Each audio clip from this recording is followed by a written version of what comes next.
Be'ezrat Hashem, Shabbat qui vient, nous avons un rajout dans la paracha, c'est-à-dire à part la lecture du texte de la semaine, qui sera parachat cette fois Pekoudé, nous rajoutons à la fin ce passage qui est Zachor et Asher asa lecha Amalek, souviens-toi de ce que tu as fait à Amalek, Bederech Yetzetre Mitzrayim, quand vous étiez en route après la sortie d'Égypte. Ce passage, nous le récitons chaque année à cette période-là, bien qu'il se trouve réellement à la fin du livre de Devarim, parce que, étant donné que l'histoire de Purim est avec un descendant de Amalek, il s'agit de Haman, donc cette mitzvah qui est de se souvenir, c'est marqué Lotishkar, n'oublie pas de se souvenir de Amalek, et pas seulement de s'en souvenir, il faut les combattre, ainsi de suite. C'est pour ça cette lecture a été mise juste avant la fête de Purim, et c'est une obligation minatora d'écouter cette lecture. Ce qu'on devons essayer de comprendre, la Torah n'est pas en train de nous raconter Hachem ne nous demande pas d'être ni des rancuniers, ni de se souvenir de ce qui se rappelait toute sa vie. Lui, il m'a fait ça. Qu'est-ce que ça va nous apporter? Il faut savoir que la Torah est une actualité, et ça veut dire c'est un enseignement de chaque jour. Qu'est-ce que je dois faire? Ça veut dire quoi? Qu'est-ce que ça va m'apporter dans ma vie de tous les jours? Étant donné surtout qu'aujourd'hui, on ne pourrait même pas définir qui sont dans le monde les descendants de Amalek pour dire qu'on va aller les combattre, comment on pourrait les combattre. Bref, il y aurait beaucoup de questions à se poser. Donc, qu'est-ce qu'il s'agit de faire, de s'en souvenir, à quoi, pour quelles raisons, qu'est-ce que ça va nous apporter? Sachez une chose, il faut savoir que dans la vie, toute la vie, on a deux chemins devant soi. Oui, toute la vie, tout au moment de la vie, on est confronté à deux options et on doit savoir choisir la bonne. C'est marqué Ubaharta Bahayim. Tu vas choisir la vie. Ça veut dire que devant toi, tu auras toujours deux chemins, celui de la vie et celui de la mort, et tu dois choisir celui de la vie. Oui, alors ça veut dire quoi choisir le chemin de la vie? Ça veut dire que savoir faire le bon choix, qui est le choix de la Torah. Il faut savoir qu'en nous, bien sûr, nous avons une étincelle divine qu'on appelle la Neshama, mais on a également, malheureusement, en nous également, une klipa, un mal, la source du mal qui est en nous, qui est le mauvais penchant, c'est-à-dire on a deux tendances qui sont à l'intérieur de nous, c'est ce qu'on appelle le Yetzerato, le bon penchant, Yetzera, le mauvais penchant. Maintenant, comment doit-on faire ce choix? Comment ça se passe? Il faut savoir qu'il y a en nous ce qu'on appelle ces trois cerveaux, qu'on appelle Chochma, Bina et Da'at. En fait, la Chochma, c'est de savoir regarder à loin et de voir les conséquences des choses, d'avoir une bonne analyse. La Bina, c'est la mise en pratique des choses, mais le Da'at, c'est la mise en application. Ça veut dire que finalement, le Da'at, c'est celui qui va agir dans la pratique. Et c'est pour ça que s'il n'y a pas de Da'at, on ne sait pas distinguer entre deux choses. Nous le savons où nous le voyons le samedi soir dans le rajout que nous avons le samedi soir après la sortie du Shabbat, de ce petit rajout qui s'appelle Atachonantanu de Avaskel. Atachonantanu Medat Avaskel. Tu nous as donné en nous ce savoir, qu'est-ce qui va se faire. Et où c'est que se trouve ce passage? Il se trouve au début, Baru Atachonen Adam Da'at. C'est là-bas que nous le marquons. La Gemara explique pourquoi ce rajout qui concerne à se rappeler la différence qu'il y a entre le Shabbat et les autres jours, entre le peuple d'Israël et les autres peuples, c'est-à-dire distinguer les choses, savoir faire une distinction, ne pas mélanger les choses, savoir choisir, voir ce qui est la lumière, ce qui est les ténèbres. Et la Gemara dit, s'il n'y a pas de da'at, Avdallah minayin, celui qui n'a pas de da'at, c'est-à-dire qui ne sait pas utiliser son da'at, il ne sera jamais capable de comprendre, de séparer entre la lumière et l'obscurité. Maintenant, il faut savoir que dans la Torah, celui qui est le représentant, le da'at est une sphira dans les 10 sphères, et celui qui est représenté par le bon da'at dans la Torah, c'est Moshe Rabbeinu, Asher Yedao Adonai Panim El Fanim. Nous le voyons dans la paracha de Zot Abracha, la terre paracha, c'est marqué Asher Yedao, c'est-à-dire qu'Hachem lui a communiqué ce da'at face à face, ça veut dire que lui a le da'at qui vient en direct de là-haut. Mais il faut savoir que chaque chose, il y a ce qui est bon, ce qui est la parcelle divine qui est en nous, mais à son encontre, il y a, pour qu'il y ait un libre arbitre, il y a ce qu'on appelle son opposé. Ça veut dire de la même manière que nous avons 10 sphères, 10 sphirotes dans la Kedusha, dans la sainteté, nous avons également 10 sphirotes dans la Toum'a, dans l'impureté, dans le mal, dans tout ce qui est mauvais. Qui représente le mauvais da'at de l'autre côté? C'est Amalek. Amalek, on l'appelle da'at des klipa, la da'at de la klipa. Et malheureusement, Amalek provoque chez les gens, Amalek a la valeur numérique du mot safek, le doute. Le doute, ça veut dire qu'il ne laisse pas les gens faire le bon choix et il peut les tromper dans leurs calculs, dans leur analyse, et ils peuvent faire des erreurs. Et je vais vous le prouver tout de suite, il y a plusieurs raisons à cela qui représentent Amalek. Entre autres, déjà dans ce texte lui-même, il y a, lorsqu'il est marqué dans ce texte, qu'est-ce qui t'a fait Amalek quand tu es sorti? C'est marqué Asher Karecha. Ce mot vient à plusieurs racines, et là, Rashi nous montre ce que les Chazal, nos sages, nous enseignent, que ce mot fait allusion à 3 choses qui caractérisent Amalek. Oui, 3 choses qui sont l'essence de Amalek. C'est que d'abord, il essaye de t'écarter de ton lien avec Hachem, de ton lien avec, de savoir que nous ne faisons rien, tout vient d'Hachem. Il veut te faire croire que tout est un hasard. Oui. Le shon mikre hazeman. Le mot karcha ici voudrait dire que c'est par hasard, et que ça veut dire que tu peux donc finalement, c'est toi le maître des choses, toi qui décides de ce que tu veux. Et ça me rappelle qu'une fois, quand j'ai eu affaire à des gens qui m'ont demandé conseil par rapport à leurs investissements, c'était une famille avec plusieurs membres, et malheureusement, parmi un de ces membres de cette famille qui a fait perdre des sommes faramineuses à cette famille, en investissant d'une manière qui n'était pas bonne, il a causé des pertes faramineuses, et c'est pour ça qu'à un moment donné, on m'a demandé de parler, et celui qui finalement n'agissait pas avec la bonne manière d'agir, qu'est-ce qu'il a trouvé comme phrase à me dire? Mais Rav Kohen, on n'est pas manchot. Ça veut dire qu'il était persuadé que lui, s'il est bosseur, il est travailleur, et qu'il pense qu'il est intelligent, qu'il va réussir dans tout ce qu'il fait. Et c'était là son erreur, et c'est d'ailleurs cela qui a fait qu'il a causé des pertes considérables, des investissements qui ont finalement été perdus, parce qu'il était persuadé que lui, c'est lui qui fait les choses. Et ça, il faut savoir que malheureusement, c'est l'esprit de Amalek, c'est ce mal qui est en nous et qui nous fait mal penser. C'est pour ça que dans le Da'at derrière, c'est un cervelet qui est partagé en deux. Il y a 2 tendances pour bien dire que justement, il faut savoir se rattacher au Da'at de Moshe Rabbeinu, qui est l'attachement total avec Hachem, où on sait que c'est lui qui gère tout, où toutes nos décisions vont être imprégnées de ce que la Torah veut de nous. C'est pour ça que lorsqu'on demande à un Rav, c'est pour qu'il nous dise finalement comment la Torah nous demande de gérer les situations dans lesquelles nous sommes. D'ailleurs, on va voir tout de suite que le bon choix, c'est pour la vie entière, que dès le départ de la vie, savoir comment s'orienter, quoi faire et tout. Souvent, les gens font un mauvais choix, ou également dans le choix de son partenaire, de son couple. Les gens font des fois des mauvais choix qui leur coûtera très cher toute la vie entière.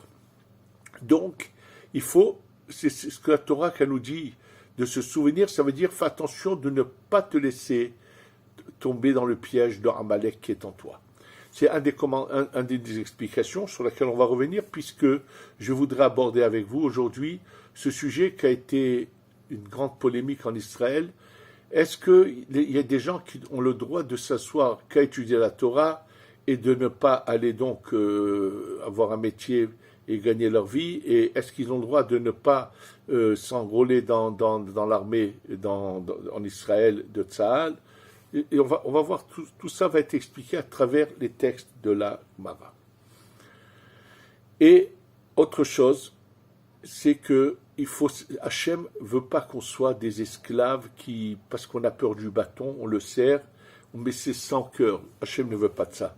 Hachem veut qu'on le serve avec la chaleur, avec de l'amour, avec tout notre cœur. Et ça, le mot karcha veut dire te refroidit. Il te refroidit dans le service d'Hachem. Et ça, c'est pas du tout ce que Hachem attend de nous. Banim atem l'Adonai Elohechem. Vous êtes les enfants d'Hachem. Ça veut dire qu'il faut qu'il y ait un lien d'amour avec Akadosh Baruch Hu et faire les choses avec amour, avec volonté, désir.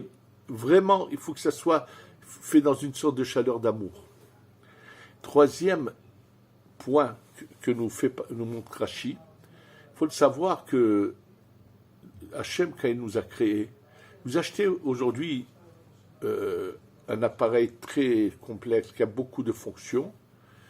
Vous êtes obligé d'avoir le fascicule qui va vous expliquer comment faut-il utiliser cet appareil, sinon on risque de l'abîmer. Il en est de même avec cette parcelle divine qui est en nous. Il faut savoir comment l'utiliser. Alors il faut savoir qu'il y a en nous donc ce point qui est positif, qui est bon, qui est l'étincelle divine, mais il y a toujours ce côté mauvais qu'on appelle comme le chimpanzé qui veut imiter l'homme. Ça veut dire que le mal de Amalek est comparé au chimpanzé.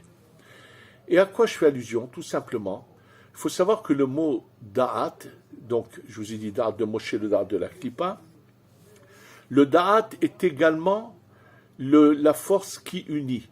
Oui, puisque lorsqu'on nous parle au début de la Torah de l'accouplement de Adam avec Chava, c'est marqué Vayeda Adam et Chava Ishto.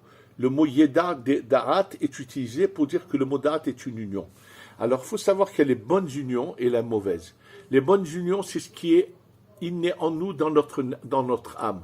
Ce que Hachem a mis en chacun de nous, il faut savoir qu'un homme a besoin que sa neshama qui est masculine, nous savons dans la Kabbalah de quelle lumière du monde de la Tzlut elle descend qui est masculine, et quand elle descend, elle cherche à retrouver cette union qu'elle avait dans les mondes supérieurs et de retrouver la parcelle qui vient d'une union féminine des mondes supérieurs, où là-bas, le masculin et le féminin sont unis, et finalement, ils descendent dans un monde de séparation, et qui, à un moment précis de la vie, ils arrivent finalement à s'unir. C'est des âmes, ce qu'on appelle l'âme sœur. Oui, c'est comme ça que... Et ça, c'est les bonnes unions. Alors, qu'est-ce qu'a fait le chimpanzé de l'autre côté? C'est ça, Amalek. Et c'est marqué, c'est Rashi qui vous pouvez le regarder dans Rashi dans la Torah. Amalek, l'emplacement où vivait l'origine de Amalek était très loin du campement d'Israël dans le désert du Sinaï. Mais il avait le mal inné en lui et il a pris tout c'est-à-dire une armée avec des jeunes, avec beaucoup il les a emmenés. Il s'est installé pas très loin du campement. Et une des choses qu'il a fait, il prenait des jeunes, il les envoyait se promener dans le campement du peuple d'Israël et essayer de devenir amis avec les jeunes, s'est rencontré, parlé. Il a fait pénétrer donc sa jeunesse à lui, mais qui était mauvaise, pourrie dans son essence même, puisque eux sont la racine du mal. Et qu'est-ce qu'ils ont cherché à leur faire pénétrer dans le peuple d'Israël? Rashi le dit, l'homosexualité. Oui.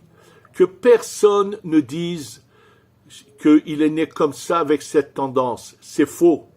Il a en lui une étincelle divine qui vomit cela et qui a besoin d'une union avec son âme sœur qui est une femme. Et toutes ces mauvaises unions viennent de la Klippa de Amalek, sont pour ça que c'est complètement interdit, et que lorsque la Torah, quand elle parle de ça, elle dit To'evahu. Ce mot To'eva explique le Harizal, qu'en fait, celui qui fait ça, celui qui fait cette union qui est mauvaise, étant donné que dans ce corps, il y a quand même une parcelle divine qui est rattachée au monde de la Hatzilut, il va faire que, étant donné que dans ce côté masculin, il n'y a pas cette sphira féminine qu'on appelle le Yesod, ce genre de vagin qui représente une lumière là-haut, et on va faire descendre dans les mondes supérieurs, oui, une lumière qui vient d'un côté supérieur féminin, on va le faire descendre dans des... Ça va faire un mélange et abîmer, entacher des sphirotes, des sphères. C'est ça la conséquence. Et c'est là le malheur que provoque, que fait Amalek. Ça fait partie donc, c'est la troisième définition du Amalek. Et c'est ça ce qu'on doit... Timhe et zecher Amalek. Efface le souvenir d'Amalek. Efface, détruis le mal. Il faut que le mal disparaisse et qu'il n'y ait que le bien qui domine et qui soit répandu dans le monde. Donc on doit savoir faire un choix. Maintenant, on va revenir à ce sujet que je vous ai dit au départ. Comment chacun doit orienter sa vie et faire le bon choix pour réussir sa vie. Alors là, on va voir tout de suite, je vais vous citer 2 endroits dans la Gemara où apparemment il y aurait même une contradiction. Première citation, c'est dans le traité de Berachot, donc premier traité du Talmud, page 35, où il est parlé explicitement de la personne, qu'est-ce que devrait faire une personne? Doit-elle se donner uniquement à l'étude de la Torah ou elle doit également savoir s'arrêter pour aller gagner sa vie? Alors cette discussion se trouve entre 2 Tanaïm, 2 Rabbanim, Rabbi Yishmael et Rabbi Shimon ben Yochai. Alors Rabbi Yishmael se sert d'un texte qui est que nous récitons régulièrement, qui est le 2e passage du Kriyat Shema. Dans le Shema, le 2e passage, Ve'aya im shamua tishme'u el mitzvota asher anochi metzaveh etrem, qui dit Ve'aya im shamua, et si tu écouteras, vous allez écouter avec à mes commandements que je vous ordonne, et c'est marqué Ve'latati, je vous donnerai la pluie, je vous donnerai dans vos champs, c'est marqué Vasafta deganecha, et tu iras ramasser dans les champs, tu iras ramasser ton blé, tes vignes et tes olives pour faire de l'huile d'olive. Et là, Rabbi Ishmael s'est posé une question. Qu'on nous dise que je vais te donner, Hachem peut donner, mais pourquoi Hachem a-t-il besoin de marquer les mots « tu vas aller les ramasser » Hachem a donné. Celui qui veut profiter de la bénédiction d'Hachem, il apprend. Celui qui ne veut pas, il aura perdu. Donc, pourquoi ces termes dans ce passage-là de Ve'asafta, tu iras ramasser. Mais c'est à l'homme à choisir s'il veut reprendre la bracha ou pas. Et là, nous dit Rabbi Ishmael que pourquoi ça a été écrit de cette forme-là? Parce que, étant donné que c'est marqué Vigadeta Yomam Balayla, tu devrais étudier la Torah jour et nuit. Donc, celui qui est dans l'étude constamment, il a un champ qui est plein de blé, et il aura un dilemme devant lui. Quoi, je peux fermer mon livre pour aller récolter ma récolte ou pas? Et la Torah vient lui dire, bien sûr, au moment des récoltes, tu fermes ton livre et tu vas récolter ce qui chante dans les champs. Donc Rabbi Ishmael dit que il faut, c'est évident que nous devons nous adonner à l'étude de la Torah dès qu'on a des moments de libre et ne pas être devant un écran à voir tout ce qu'on a envie. Non, il faut qu'on a un moment de libre, on se donne à l'étude de la Torah. Et quand il faut aller s'occuper aller à tout ce qu'on a à faire, s'occuper de ramasser dans les champs, de travailler, quel que soit le travail qu'il y a, on s'arrête pour emmener la parnassa. Ça, c'est l'opinion de Rabbi Ishmael. Et là vient Rabbi Shimon ben Yochai, en désaccord avec lui. Il dit quoi? Celui qui passe son temps, il va devoir aller d'abord labourer son champ, ensuite semer le blé, ensuite il va être constamment occupé. Comment il pourra devenir un érudit en Torah? Et donc Rabbi Shimon ben Yochai dit non, tu étudies la Torah jour et nuit et ton travail sera fait par d'autres personnes. Attendez, là, donc on a ici apparemment ces 2 opinions. Et la Gemara de continuer et de dire, beaucoup ont fait comme Rabbi Ishmael et ont réussi, et comme Rabbi Shimon ben Yochai, il n'y a qu'une minorité qui a réussi, ça ne convient pas à la quasi-majorité. Ça veut dire qu'une minorité qui a pu réussir à faire comme Rabbi Shimon ben Yochai. Donc apparemment, de cette Gemara, il en ressort d'une manière évidente que tout le monde devrait apparemment se soucier d'avoir également, à part son étude, à part d'être Kolelman, d'avoir apparemment également un métier pour pouvoir assumer sa famille. Le problème, c'est que je vais tout de suite vous citer une autre Gemara qui contredit totalement cela. L'autre Gemara se trouve dans le traité de Ta'anit, page 21. La Gemara nous parle là-bas de deux rabbanim, Rabbi Yochanan et Ilfa. Bien sûr, deux géants de la Torah. Rabbi Yochanan fait partie des derniers Tanaïm premiers Amoraïm, avec son ami Ilfa.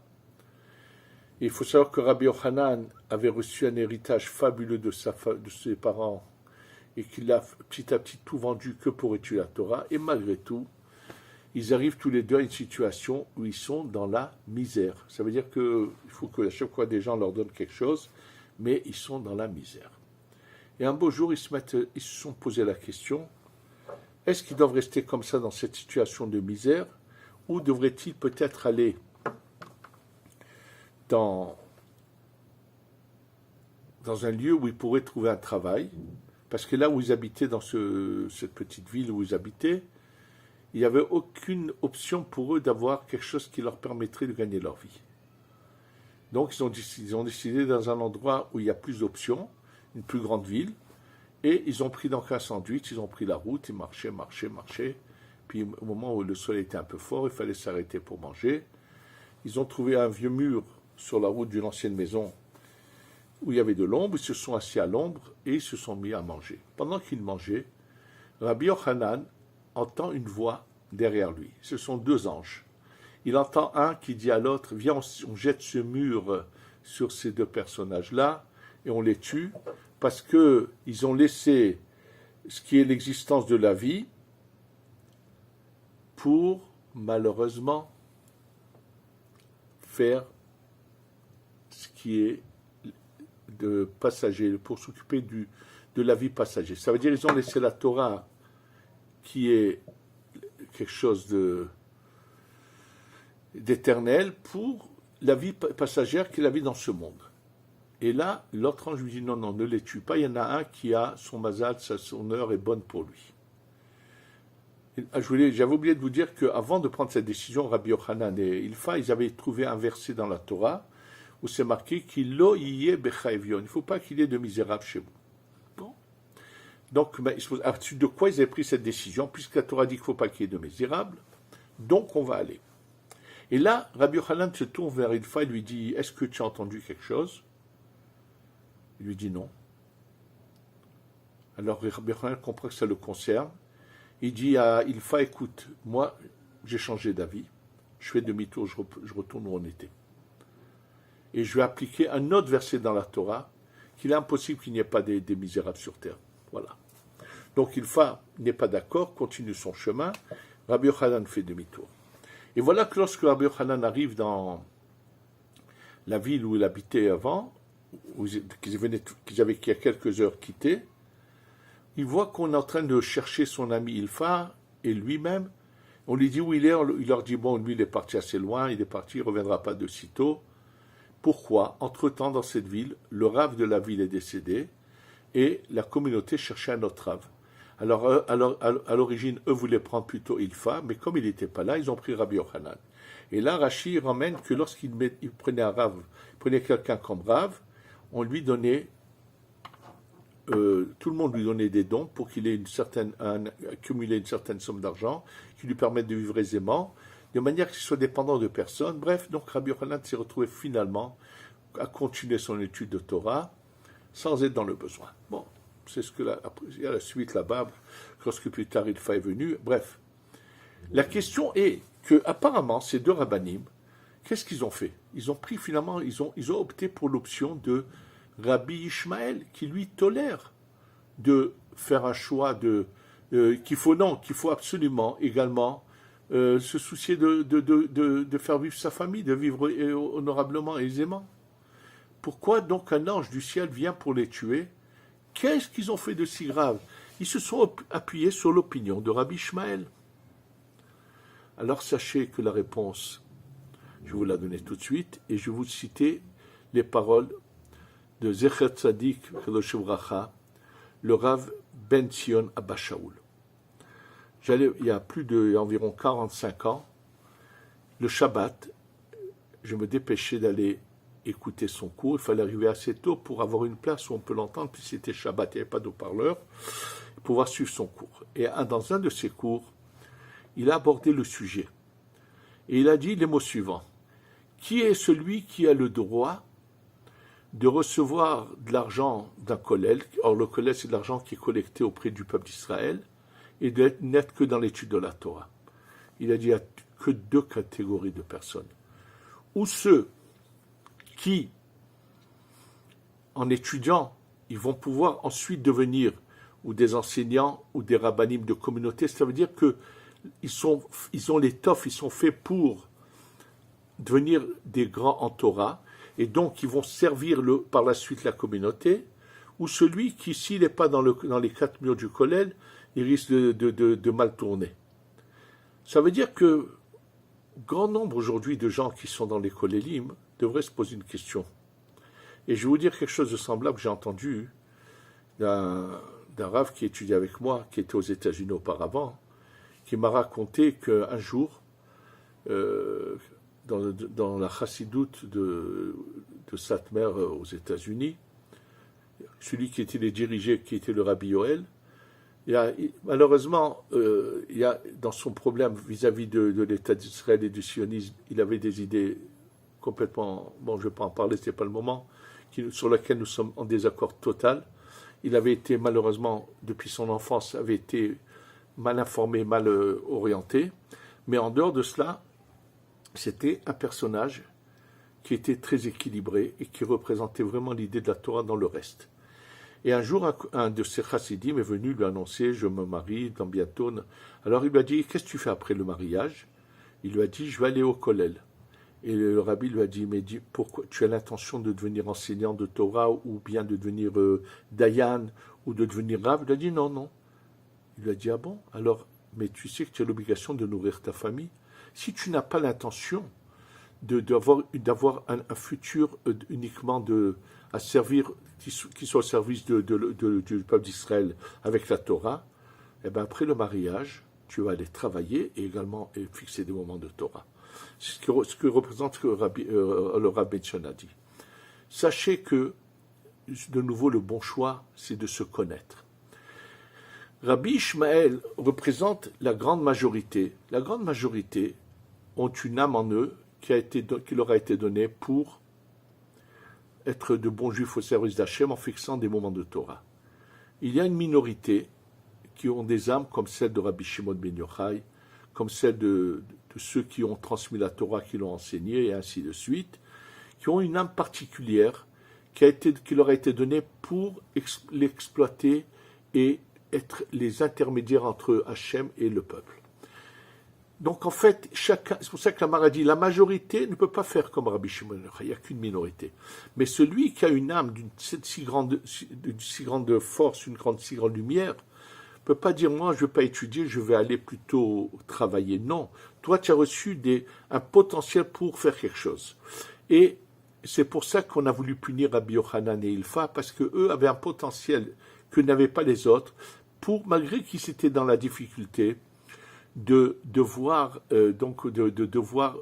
persévérer, et finalement la délivrance est arrivée finalement comme ça s'est passé. Donc ça aussi c'est une manière de savoir se connaître pour savoir bien choisir son avenir et ne pas penser qu'on doit imposer à tout le monde de faire comme Rabbi Ishmael ou de penser qu'on doit imposer à tout le monde de faire comme Rabbi Shimon ben Yochai. Non. On doit, quand un rav il a devant lui quelqu'un, chaque cas doit être étudié et de savoir cette personne, quel est son potentiel, vers où la diriger. Et automatiquement, ça enlèverait tous les problèmes. Ça veut dire que tout celui qui n'a pas ce potentiel d'arriver à devenir un jour quelque chose, et qui pense qu'il faut que toute sa vie va rester dans un kollel, non. Et c'est sûr que dans ce cas, il devra également aller s'enrôler dans l'armée et faire son service comme tout le monde. Il n'y a qu'une minorité qui est d'élite, qui ont une étoffe pour être au service d'Hachem, qui vont être dans l'armée d'Hachem, à qui il y a cette tolérance d'être uniquement à étudier, mais il faut qu'ils utilisent leur potentiel pour ensuite, et c'est eux uniquement à qui on peut donner une dérogation, puisque eux, ils vont faire comme ce qui s'est passé dans la guerre contre Amalek, où il y avait Moshe était en haut, combattait les forces négatives en haut, et Yoshua était sur le terrain. Donc cette minorité représente un peu Moshe qui se bat contre le mal là-haut, pour que ceux qui sont sur le terrain réussissent. Et donc, c'est toute la vie qu'il faut savoir faire le bon choix. Et celui qui sait faire le bon choix peut réussir et réussira. Face à Hachem, qu'on sache écarter de nous la clipa de Amalek, qu'on fasse le bon choix, et que cela nous amène bientôt la venue du Mashiach, qui finalement, ça sera la révélation de Moshe. Mashiayahu Sheyeh, où c'est les premières lettres, c'est Moshe. Agola Rishon Agola Acharon. Moshe va se révéler et va nous aider avec le bon Da'at à passer l'étape d'après. Et qu'on ait bientôt la Géoula Shlema. Sheyavoa Mashiach Tzidkenu B'mera B'Yamenu. Amen V'Amen.